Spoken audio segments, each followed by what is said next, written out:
Assalamualaikum warahmatullahi wabarakatuh. Ciri-ciri orang yang sholat diganggu setan. Sahabat Buya Milenial, tak mudah menghadirkan kekusukan dalam sholat. Ada saja hal-hal yang membuat sholat kita terkadang sebatas gerakan gugur kewajiban semata. Hal tersebut merupakan ulah dan tipu daya setan. Karena setan telah berjanji kepada Allah untuk menyesatkan seluruh manusia, beragam tipu daya dan muslihat akan dilancarkan agar manusia ingkar dari Tuhannya. Iblis berkata, "Karena engkau telah menghukum saya tersesat, saya benar-benar akan menghalang-halangi mereka dari jalan engkau yang lurus. Kemudian saya akan mendatangi mereka dari muka dan dari belakang mereka, dari kanan dan dari kiri mereka, dan engkau tidak akan mendapati kebanyakan mereka bersyukur atau taat." Quran Surat Al-A'raf ayat 16 dan 17. Setan akan senantiasa menggoda manusia agar sholatnya tidak sempurna, bahkan menggoda manusia agar meninggalkan ibadah sholat. Sholat adalah ibadah yang paling utama dan pertama kali dihisab. Tentunya setan tidak akan mudah membiarkan manusia menyembah Tuhannya. Setan akan selalu mengganggu orang yang sholat agar sholatnya tidak khusyuk. Berikut ini adalah ciri-ciri orang yang sholatnya diganggu oleh setan. Namun sebelum kita bahas, jangan lupa like, subscribe, dan share. Apa yang kamu tahu, yang lain juga harus tahu.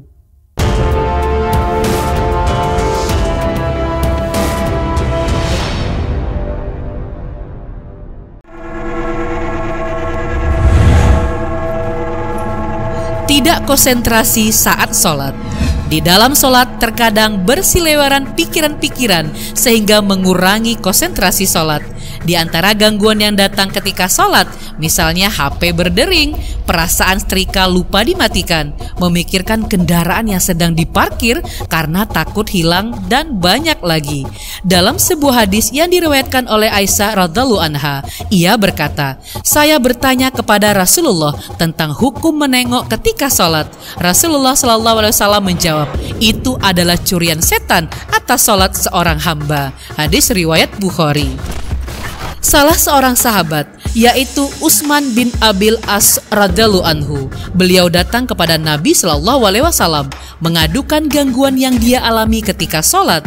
Kemudian beliau SAW bersabda, "Itu adalah setan, namanya kinzib.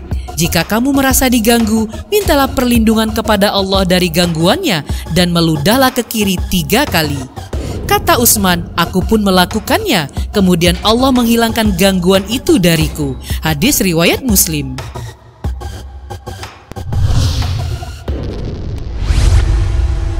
Orang yang sholatnya tergesa-gesa karena sedang dikejar deadline, jadi kerjaan menumpuk. Sholat pun jadi tergesa-gesa. Pernahkah sahabat mengalami hal ini? Atau bahkan sering sekali? Sebaiknya sahabat lebih berhati-hati lagi terhadap hal ini, karena sebenarnya ini pertanda bahwa sahabat sedang diganggu oleh setan. Rasulullah SAW melarang umatnya melakukan hal itu. Dalam sebuah hadis, Rasulullah bersabda, "Sejahat-jahat pencuri adalah yang mencuri dari sholatnya." Para sahabat bertanya, "Wahai Rasulullah, bagaimana mencuri dari sholat?" Rasulullah berkata, "Dia tidak sempurnakan ruku dan sujudnya." Hadis riwayat Ahmad. Lupa jumlah rakaat yang telah dikerjakan. Abu Hurairah radhiyallahu anhu berkata, "Sesungguhnya Rasulullah SAW telah bersabda, jika salah seorang dari kalian sholat, setan akan datang kepadanya untuk menggodanya sampai ia tidak tahu berapa rakaat yang telah ia lakukan. Apabila salah seorang dari kalian mengalami hal itu, hendaklah ia sujud 2 kali atau sujud sahwi semasa masih duduk dan sebelum salam. Setelah itu baru mengucapkan salam." Hadis riwayat Bukhari dan Muslim. Wanita yang sholat ke masjid menggunakan wangi-wangian. Ternyata wanita yang ke masjid menggunakan wangi-wangian juga didekati oleh setan. Dengan aroma-aroma tersebut, setan justru lebih mudah untuk membuat sholat orang yang ada di sekitar wanita yang memakai wewangian agar tidak khusyuk.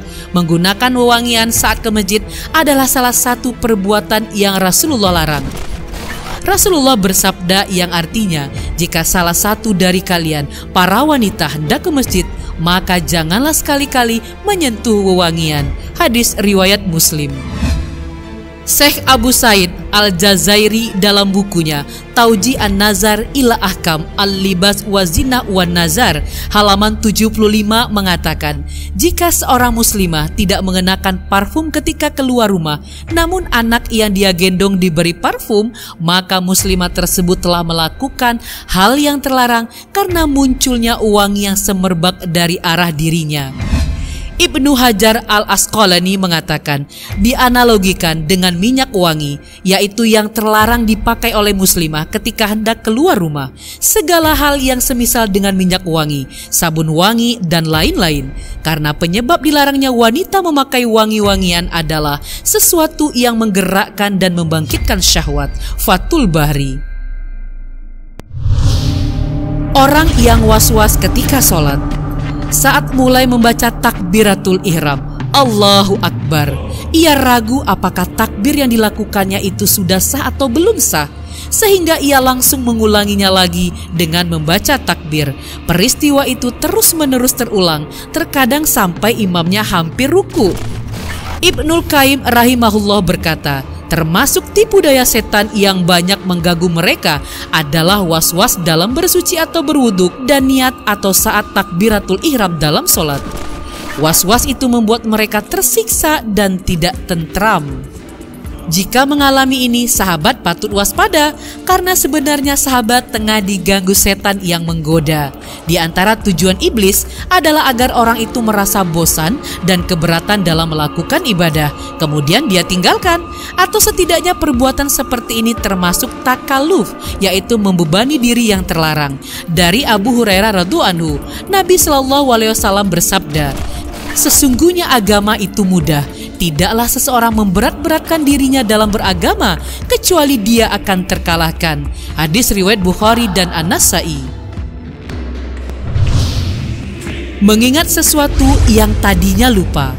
Ternyata setan tidak akan pernah membiarkan manusia sholat dengan khusyuk. Mereka akan terus mengganggu ibadah manusia dengan menghadirkan banyak pikiran-pikiran di kepala manusia dengan mengingat sesuatu yang tidak penting. Namun, mengapa ingatan semacam ini muncul kembali dalam sholat?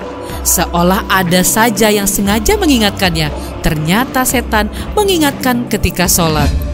Abu Hurairah radhiyallahu anhu berkata, Rasulullah SAW bersabda, apabila dikumandangkan azan sholat, setan akan berlari sambil terkentut-kentut sampai ia tidak mendengar suara azan tersebut.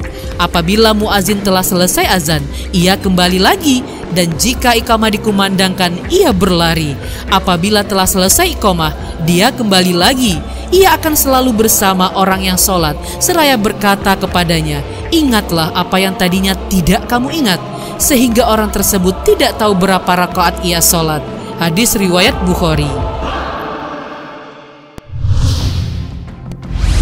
Melakukan gerakan-gerakan yang tidak perlu. Dahulu, ada seorang sahabat yang bermain kerikil ketika sedang tasyahud. Ia membolak-balikannya. Melihat hal itu, maka Ibnu Umar segera menegurnya selepas sholat. Jangan bermain kerikil ketika sholat, karena perbuatan tersebut berasal dari setan. Tapi kerjakan seperti apa yang dikerjakan oleh Rasulullah SAW. Orang tersebut bertanya, apa yang dilakukannya? Kemudian Ibnu Umar meletakkan tangan kanannya di atas paha kanannya dengan jari telunjuk menunjuk ke arah kiblat atau tempat sujud. Demikianlah saya melihat apa yang dilakukan Rasulullah SAW, kata Ibnu Umar. Hadis riwayat Tirmizi. Menguap. Dari Abu Hurairah radhiyallahu anhu, Rasulullah SAW bersabda, sesungguhnya Allah menyukai bersin dan membenci menguap. Oleh karena itu, bila kalian bersin lalu dia memuji Allah, maka wajib atas setiap muslim yang mendengarnya untuk bertashmid, mengucapkan yarhamukallah. Sedangkan menguap itu dari setan. Jika seseorang menguap, hendaklah dia tahan semampunya. Bila orang yang menguap sampai mengeluarkan suara hah, setan tertawa karenanya. Hadis riwayat Bukhari. Nabi SAW menyebutkan bahwa menguap sumbernya dari setan. Beliau Shallallahu Alaihi Wasallam bersabda, menguap itu dari setan. Jika seseorang menguap, hendaklah dia tahan semampunya. Hadis riwayat Bukhari dan Muslim. Dari Dr. Mustafa Dib Al-Bugho, pakar mazhab Syafi'iyah kontemporer mengatakan, menguap dikatakan sebagai godaan setan karena dialah yang mengajak manusia untuk memenuhi syahwatnya. Sementara menguap terjadi ketika seseorang cenderung malas, banyak tidur, dan berat dalam melakukan ketaatan. Merasa ragu buang angin. Hal ini juga sering dialami oleh banyak orang. Saat selesai wudhu atau tengah sholat, tiba-tiba terasa seperti buang angin. Ternyata perasaan ragu buang angin atau tidak merupakan sebuah gangguan yang setan hembuskan untuk mengacaukan sholat seseorang. Rasulullah SAW bersabda, jika salah seorang di antara kalian merasakan hal itu, maka janganlah membatalkan sholatnya hingga dia mendengar suaranya atau mencium baunya tanpa ragu. Hadis riwayat Ahmad.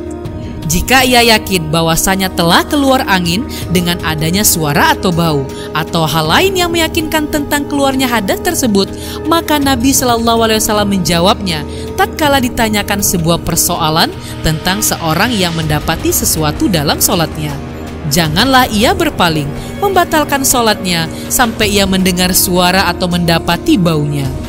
Semoga kita cepat menyadari ketika mengalami gangguan setan tersebut. Jangan sampai ikut terperdaya dan hendaklah meminta perlindungan kepada Allah dari godaan setan yang terkutuk. Wallahu a'lam bishawab.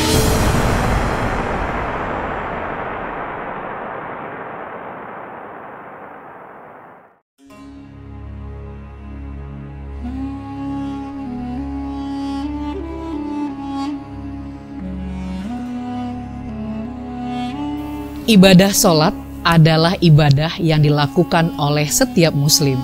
Sholat juga merupakan tiang agama. Sholat juga merupakan ibadah yang pertama kali akan diperhitungkan di akhirat kelak. Dalam melakukan sholat, kita butuh kekhusyukan.